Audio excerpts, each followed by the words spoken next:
بسم الله الرحمن الرحيم. السلام عليكم ورحمة الله وبركاته. اللهم صل وسلم وبارك على سيدنا محمد. ازيكم حبايبي؟ عاملين ايه؟ يا صباح الفل عليكم. يوم جديد كده ان شاء الله من عند الفراخ البيضاء اهيت. بسم الله ما شاء الله، الوضع عندي زي الفل. الفراخ بتبدأ تتحسن يوم عن يوم، وده طبعا لازم انت كمان تتابعي كده. يعني الفرخ معاكي كل يوم يوميا بيتغير معاكي. بصوا حبايبي، النهارده كده العمر ال14. بسم الله ما شاء الله، الوضع عندي ايه؟ الوضع عندي زي الفل.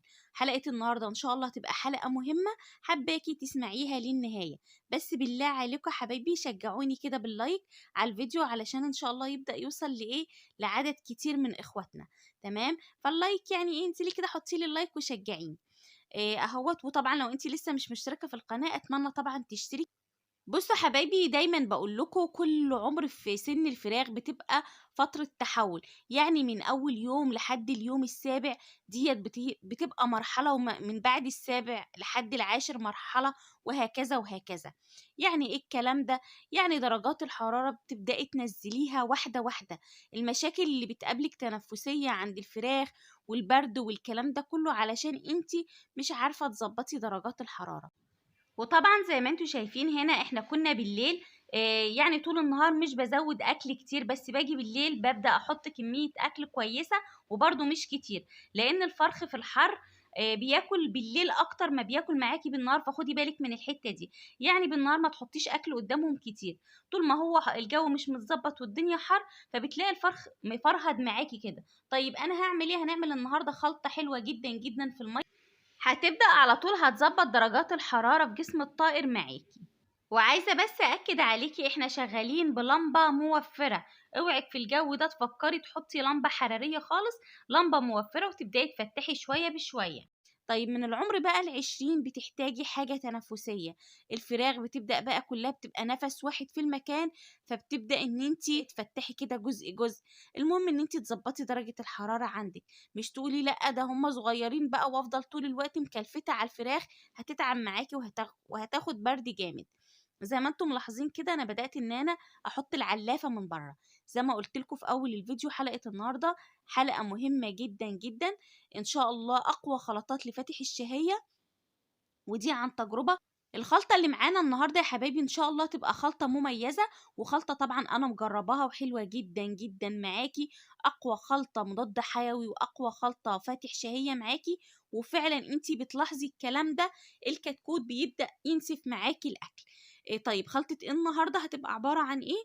هتبقى عبارة عن بصل وتوم، ومعايا قرن فلفل، ومعايا ربع طماطمايه. هقول تاني يا حبايبي وهقول لكم ايه المكون برضو اللي انا حطيته ده. معايا بصلايه، معايا قرن فلفل، معايا فص توم، معايا جزء من الطماطم. اللي انا حطيته دي الحلبة المطحونة. الحلبة المطحونة دي تحفة تحفة معاكي برضو في زيادة الوزن، مع الخلطة اللي انا بقول لكم عليها دي. هكتب لكم برضو المقادير علشان برضو اللي حابب ايه يبقى عارف.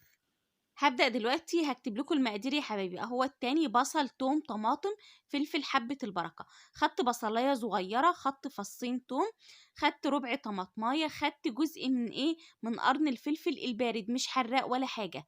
وبدأت كده اضربه في الكبة، وبدأت زي ما انتوا شايفين اخد معلقة حلبة وحطيتها على الخلطة دي. وهبدأ اخد ده خل عادي حبايبي مش خل تفاح. بدأت كده اخد من الخل العادي، وهاخد 15 سنتي على رتل المية، وهبدأ اقدم لهم الايه، الوجبة دي هتفرق معاكي والله في الاوزان وفي الطعم. كمان بتخلي معاكي طعم الفراخ البيضة مسكرة. يعني لما بتيجي تذبحيها وتاكليها فعلا والله بتبقى مختلفة عن اي طعم فراخ تانية. فالخلطة دي أنا مجرباها وحلوة جدا معاكي.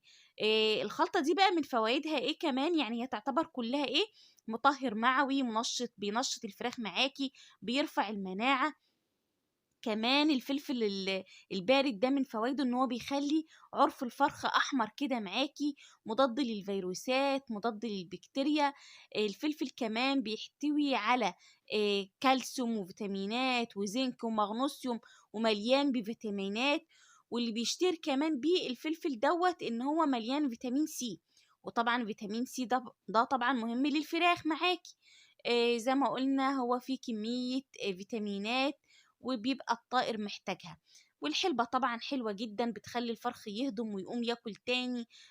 يعني بصوا مضاد حيوي، معاكي بقى البصل والثوم والكلام اللي احنا عملناه ده. حته الطماطميه اللي انا حطيتها دي احماض امنيه، يعني انا بصوا بحاول ان انا احط كالسيوم وفيتامين واملاح معدنيه واحماض امنيه في الخلطه اللي انا بقول لكم عليها دي، وكمان لزياده الوزن ممتازه ممتازه. زي ما انتم شايفين بدات كده اوسع المكان، خدي بالك برضو من توسيع المكان. بصوا انا هعمل معاكم كده برضو خلطه للبط وللفراخ البلدي، فيديو واحد يعني عشان ما اطولش عليكم حبايبي الفيديوهات. خدت برضو الخلطه اللي انا بقيت الخلطه وهقلبها كده اهوت على العيش وشويه علف. ده اكلي للبط وللايه والفراخ البلدي. طيب ايه اللي انا حطيته بقى في الميه؟ هبدا اشرب طيوري كلها معلقه كركم. معلقه كركم كده في الميه. الكركم ده مضاد سموم بيقتل الفيروس. زي ما انتم شايفين كده ببدا اقلب البصل مع الخلطه دي. هزود كده للبط الرده، يعني بصوا هبدا احط شويه رده كده للبط. الرده حلوه بقى في السن ده، بتخلي البط ياكل معاكي ويشرب كتير. بواقي بقى البيت حطي بطاطس مسلوقه، ابدأي حطي للبط اي حاجه خضره حطي. اتبقى شويه رز زي ما انا كنت عامله لكم فيديو، ابدأي قلبي، هياكل معاكي مش هيقول لا. بصوا اهو الكركم ده اعمليها للبط ان شاء الله مره كل اسبوع. دوت بيحل محل مضاد السموم، اقوى مضاد سموم غسول كلوي الكركم معاكي. فالكركم حلو جدا، حباكي برضو تستخدميه. طبعا احنا في حلقات كتيرة اتكلمنا في فوائد الكركم، فيعني ايه انتوا طبعا اكيد عرفتوا فوائده. وهو حلو جدا كمان للإسهالات للمفاصل. إيه زي ما قلت لك هو حلو قوي الكركم معاكي. هيبدأوا بقى كده البط يشرب وياكل في شوية الشمس دول. أهم شيء شوية الشمس دول للبط. تطلعي كده بقى بطك على السطح وتحطي الأكل وتحطي المية، وبالليل كده تدخليه كده بعد العصر يبدأ بقى ايه ينام في مكان نظيف ناشف اهوت. وطبعا يستحسن ان انت تاكلي خاصه الطيور البلدي جوع، يعني اما تطلعي كده تلاقيهم مخلصين الاكل اللي بالنسبه لهم والميه، علشان لما تيجي تعملي اي مثلا خلطه في الميه يبداوا يشربوا.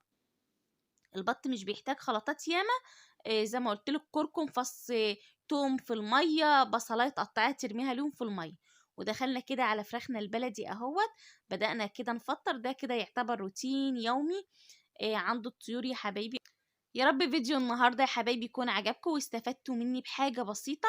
لو عجبكم بقى الفيديو ما تنسوش تدعمونا في القناة وتحطي لي لايك كده علشان ان شاء الله اتشجع وانزل فيديوهات كتيرة. استنوني ان شاء الله في حلقة بكرة هتبقى حلوة جدا ومميزة.